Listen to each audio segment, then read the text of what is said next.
Hello दोस्तों, मैं हूं कहानी कुमार।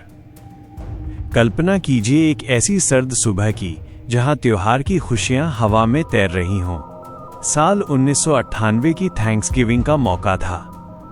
21 साल की मेलिसा पेटन वॉल्फनबार्गर अपने माता पिता से फोन पर बात कर रही थी। उसकी आवाज में वही चहक थी जो एक युवा माँ के लहजे में अक्सर होती है। उसने वादा किया था, मम्मी बस क्रिसमस का इंतजार करो, मैं बच्चों को लेकर घर आ रही हूँ। लेकिन वो क्रिसमस कभी नहीं आया। मेलिसा की वो हंसी, वो वादे और वो मासूमियत, सब एक गहरे खौफनाक सन्नाटे में तब्दील होने वाले थे।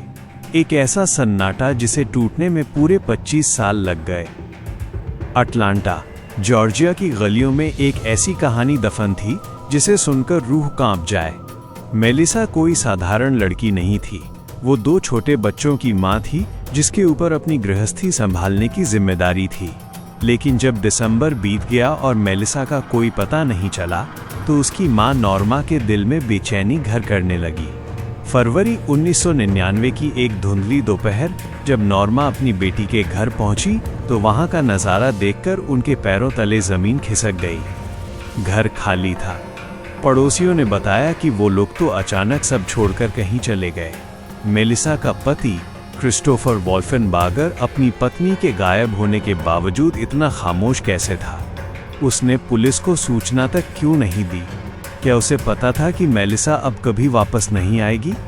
संदेह की सुई क्रिस्टोफर पर ही थी, क्योंकि उनके रिश्ते की नींव प्यार पर नहीं बल्कि घरेलू हिंसा के जख्मों पर टिकी थी।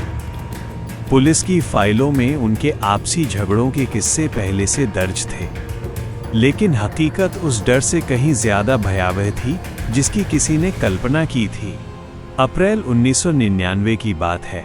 शहर के एक कचरे के ढेर यानी डंपस्टर में एक सफाई कर्मी को कुछ ऐसा मिला जिसने पूरे जॉर्जिया को हिलाकर रख दिया। वह एक इंसानी सिर था जिसे ब्लीच से साफ किया गया था ताकि कोई पहचान न सके। जून आते आते काले बैगों में शरीर के कटे हुए हिस्से मिलने लगे। किसी ने आरी से बड़ी बेरहमी से एक इंसान के टुकड़े किए थे। धड़ गायब था, लेकिन जो मिला था वो ये बताने के लिए काफी था कि कातिल के अंदर इंसानियत नाम की कोई चीज नहीं बची थी। हैरानी की बात ये थी कि ये अवशेष ठीक उसी जगह के पास मिले थे जहां क्रिस्टोफर की पुरानी ग्लास कंपनी थी। क्या ये महज एक इत्तेफाक था, या फिर कातिल इतना बेखौफ था कि उसने अपने ही कार्यक्षेत्र को कब्रगाह बना दिया? 2003 में जब डीएनए तकनीक ने पुष्टि की कि वो अवशेष मेलिसा के ही थे, तो नॉर्मा का कलेजा मुंह को आ गया। उनकी बेटी अब केवल एक ठंडी फॉरेंसिक रिपोर्ट का हिस्सा बनकर रह गई थी। लेकिन इस केस में एक ऐसा मोड़ आया जिसने जांचकर्ताओं के भी होश उड़ा दिए।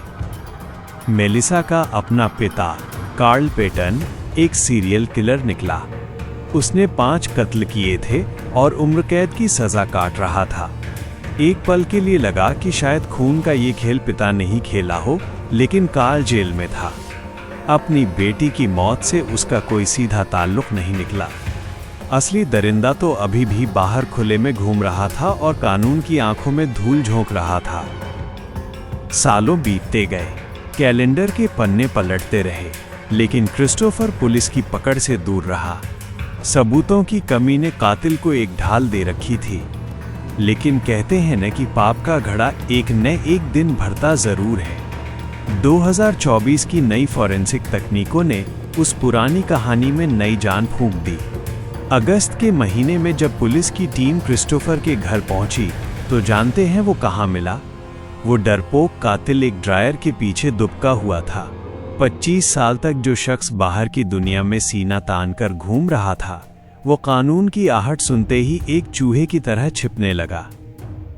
मेलिसा की बहन टीना कहती है कि उसे पहले दिन से पता था कि कातिल क्रिस्टोफर ही है।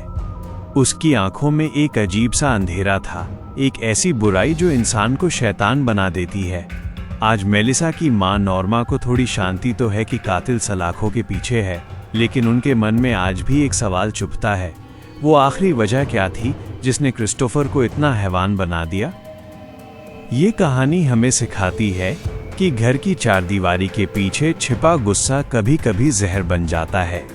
अगर आप या आपका कोई जानने वाला घरेलू हिंसा के जाल में फंसा है, तो याद रखिए, खामोशी कातिल की सबसे बड़ी ताकत होती है।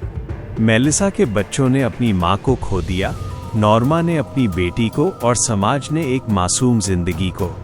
अगर इस कहानी ने आपके दिल को छुआ हो और आप चाहते हैं कि ऐसी सच्चाइयाँ सामने आती रहें, तो अपनों के साथ इसे साझा करें और हमसे जुड़े रहें, क्योंकि हर अनसुलझे रहस्य के पीछे एक इंसाफ का इंतजार होता है। अगली कहानी के साथ फिर मिलेंगे, जो शायद आपके करीब की ही किसी सच्चाई का आईना हो। अलविदा।